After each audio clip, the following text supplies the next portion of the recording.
Okay everyone, welcome back to the channel. Today is going to be a little different kind of video. I just want to talk to you a little bit about some troubleshooting I did the last couple of hours. I was experiencing some serious packet loss on the network, on the Wi-Fi specifically. The wired network was fine. I knew the ISP was working well because I pay for a gig symmetrical, and hardwired I was getting speeds of 920 plus and 930 plus down, up and down. So I knew it wasn't the ISP, so that gave me the basis to continue troubleshooting the Wi-Fi. On the Wi-Fi I was getting in the beginning speeds of over 500, close to 600 up and down, and now all of a sudden I noticed that my speeds were pretty dismal. I was getting speeds of anywhere from 50 up, 50 down to 10 up, and it would fluctuate. It would be all over the place. And then but the big thing was I noticed the packet loss. The packet loss on the speed test was showing me anywhere, depending on the test, from 35% packet loss to 50% packet loss, and that's a lot. So it got me to doing some troubleshooting. So the first thing I did was, I knew the ISP was good at that point, so now I needed to know where in this rack, where was the bottleneck happening. So the first thing I did was I wanted to make sure the bottleneck wasn't the edge router. Now mind you, right, I came to the rack looking for the bottleneck after doing a series of other types of troubleshooting. Like I went into the Grand Stream access point master controller and I was looking at all of the access point settings, and I was tweaking the power settings and all different kinds of things, trying to see if I could fix the problem. Was it interference? Was it too much power? Out of the 3 access points, I unplugged them all. I only plugged one back in to see like if they were interfering with each other. No matter what I did, I couldn't resolve the packet loss issue that way. So I turned to, let's look at the rack and see what's going on. So starting off with eliminating the edge router as the problem. This is an edge router 6P. What I did was, here are the 3 access points: the bonus room, master bedroom, and the main room. I unplugged them all. This way they would be powered down.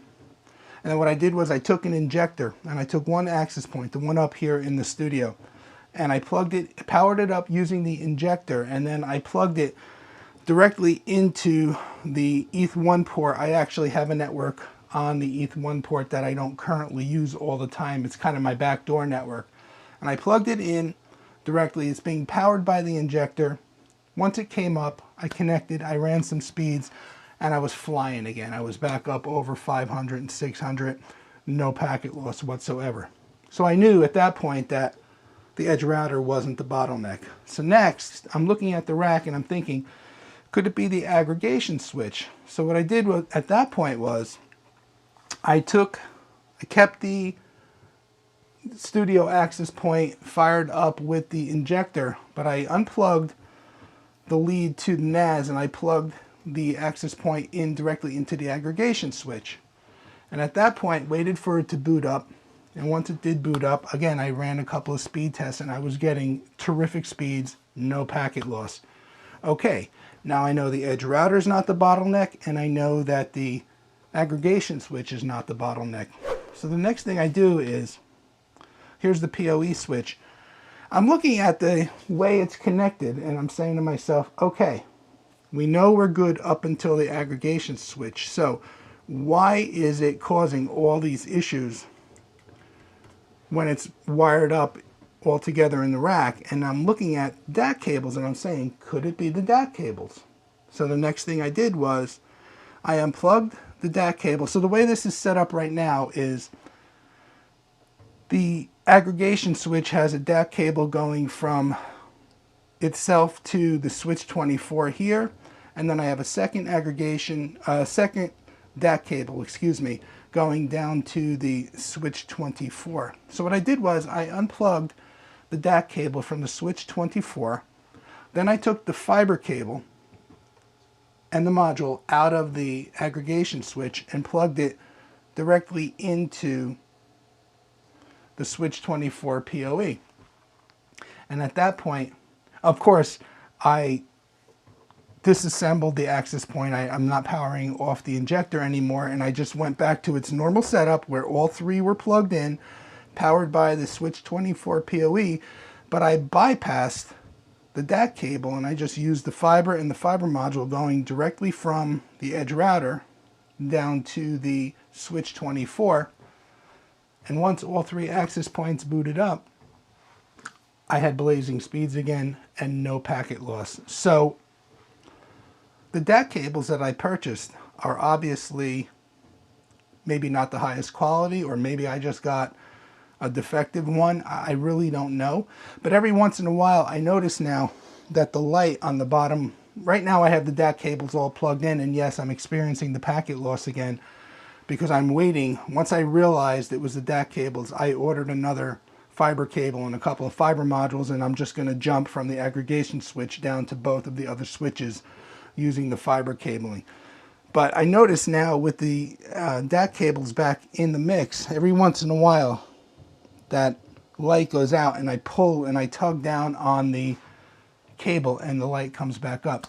So it drove me crazy, and maybe it was the first thing I should have checked was the cabling, but what would make me think that the DAC cable is defective? I mean, I did things like, could it be the IoT network and all the IoT devices are just causing too much interference? So I went around the house and I unplugged every IoT device that I have in this house, probably about 30 devices between switches and plugs and wireless speakers and that of the sort. And not just shut off the IoT network, disabling it, but just literally unplugging everything so that they're not even powered up to emit off any kind of signal in the air. And that was what the first thing I did. I thought it was maybe I suspected the IoT, but even doing that, I was still getting dismal speeds and horrible packet loss, again, because it was the defective DAC cable. I even went as far as thinking, well, maybe it's DNS, because I had everything on that particular subnet routed through the Synology 216, DS216 plus 2.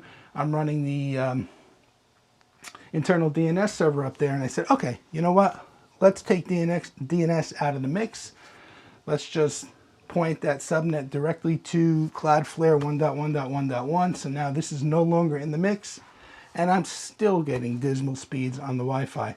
Again, I tried various troubleshooting techniques. So lesson learned here, I guess, check cabling first. That's your basic rudimentary rule. However, who would have thunk that I had a bad DAC cable? They're only a couple months old. I just put them into use about a month ago here on this rack.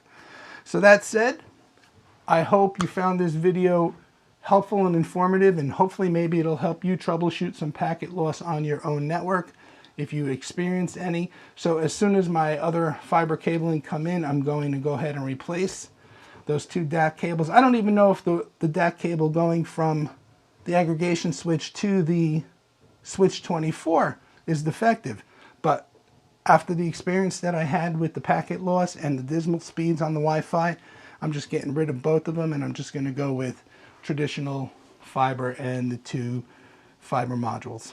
So anyway, that's it. I hope you liked this video, and if you did, please give it a thumbs up. Be sure to check out some of the other videos that I have posted here up above. Remember to subscribe, like, and share this video, and I want to thank you guys, as I always do, for using my Amazon affiliate links. I know they don't change your price, but they do help out the channel. My name is Tony with Quick Tech Solutions. As always, please stay safe. Thank you for watching, and we'll see you all next time. And as always, I'd like to thank our Patreon supporters. And if you would like to help support the channel, there's links to the Patreon page and PayPal down in the video description.